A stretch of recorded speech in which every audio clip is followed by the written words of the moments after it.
Selamat datang, kali ini kita bakal bongkar rahasia di balik presentasi yang sempurna.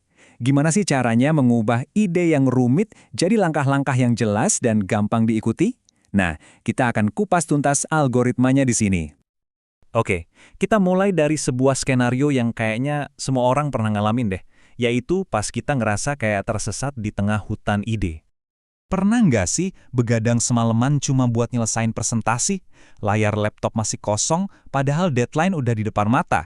Rasanya tuh kayak bener-bener hilang arah, bingung mau mulai dari mana.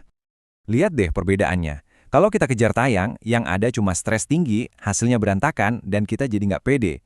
Beda banget kan sama kalau kita punya rencana? Nah, kekacauan ini tuh bukan cuma soal stres, tapi juga soal hasil akhir yang jadi kurang maksimal. Tapi, gimana kalau sebenarnya ada peta yang bisa nuntun kita keluar dari hutan ide tadi? Nah, ini dia peta kita. Kita bakal kenalan sama peta navigasinya, terus kita bedah 5 pilar utamanya. Nggak cuma teori, kita juga bakal lihat contohnya di kehidupan sehari-hari, dan di akhir ada satu pertanyaan penting buat direnungkan. Oke, langsung aja kita masuk ke solusinya. Ini dia peta navigasi buat kita. Konsepnya kita pinjam dari dunia komputasi, tapi tenang, ini gampang banget kok, nggak seseram kedengerannya. Solusinya? Sebuah algoritma. Tapi ini bukan algoritma buat komputer ya, ini algoritma buat otak kita. Anggap aja ini kayak resep masakan atau peta jalan buat ide-ide kita. Tujuannya simple, mecah satu pekerjaan besar yang bikin pusing jadi langkah-langkah kecil yang gampang dikerjain. Soalnya, bikin presentasi itu kan mirip kayak bangun rumah. Nggak mungkin dong kita pasang atap duluan sebelum fondasinya jadi. Nah, algoritma ini ibarat cetak biru atau blueprint rumah kita, yang mastiin semuanya dibangun secara berurutan dan di atas fondasi yang kuat.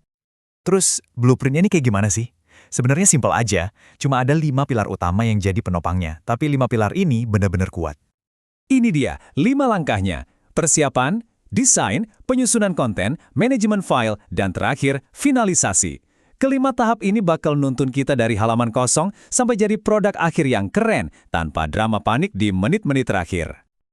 Oke, pilar pertama, persiapan. Ini fondasinya. Sebelum mikirin slide sama sekali, kita harus jawab dulu pertanyaan-pertanyaan dasar ini. Apa sih tujuan presentasi ini? Kita ngomong sama siapa? Dan yang paling penting, apa satu pesan utama yang harus mereka ingat? Dari situ, baru deh kita bikin kerangka kasarnya. Lanjut, pilar kedua, desain. Ini soal identitas visualnya. Ingat ya, desain itu bukan sekedar hiasan biar cantik.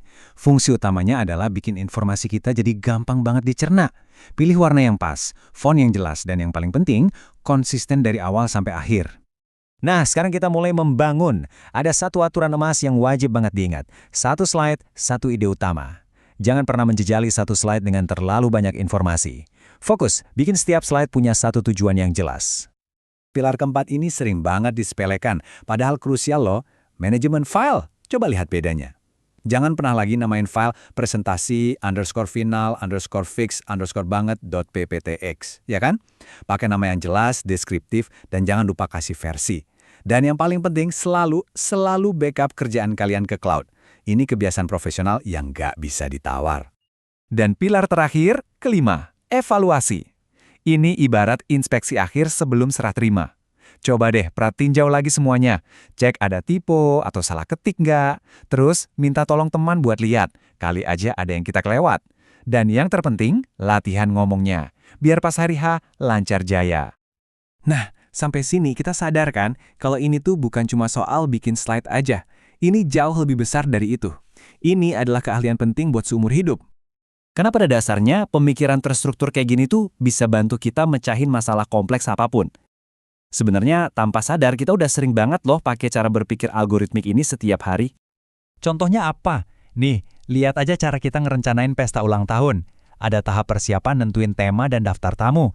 Ada tahap desain, milih dekorasi. Ada tahap penyusunan pas kita belanja makanan. Ada manajemen buat nyimpen struk. Dan ada evaluasi buat ngecek semuanya sebelum tamu datang. Sama persis kan pilar-pilarnya? Ini tuh kerangka kerja buat sukses di bidang apapun. Jadi, sekarang kita sampai di akhir. Pertanyaan terakhir dari sang arsitek. Kita udah lihat gimana sebuah cetak biru atau algoritma sederhana bisa mengubah kerjaan yang tadinya kacau jadi sebuah proses yang jauh lebih teratur dan gampang dikelola. Pesan utamanya sebenarnya simpel banget. Gagal merencanakan itu sama artinya dengan merencanakan kegagalan. Kalau kita memeluangkan sedikit aja waktu di depan buat bikin rencana, kita bakal hemat banyak banget stres dan waktu revisi di belakang. Sebagai penutup, saya mau kasih satu pertanyaan buat kalian renungkan. Apalagi kalau nanti ada kerja kelompok. Coba bayangin deh, apa yang bakal terjadi kalau satu tim nggak punya sistem penamaan file yang jelas. Semua orang nyimpen file dengan nama seenaknya. Pasti bingung kan? Waktu jadi kebuang, dan risikonya bisa-bisa kita pakai versi file yang salah. Jadi ingat, perencanaan itu bukan cuma buat diri sendiri, tapi juga buat kelancaran kerja tim.